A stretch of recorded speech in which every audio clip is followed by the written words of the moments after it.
দেখেন বাংলাদেশের মানুষ ফুটপাতের উপরে বাস উঠায় রাখছে, মানুষ হাঁটার রাস্তা নাই, জায়গা নাই। দেখছেন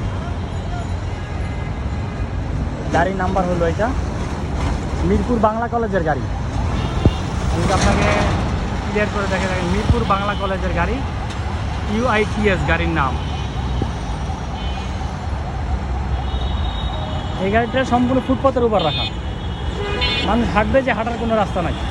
গাড়ি সে ফুটপাতে উঠায় ধুয়ে চলে গেছে, কই গেছে খবর নাই।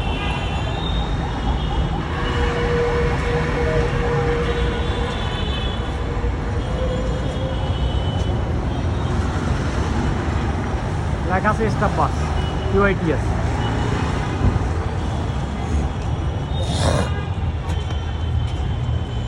আমি আর কেউ না, রামদার বাড়ি কথা কয় সব।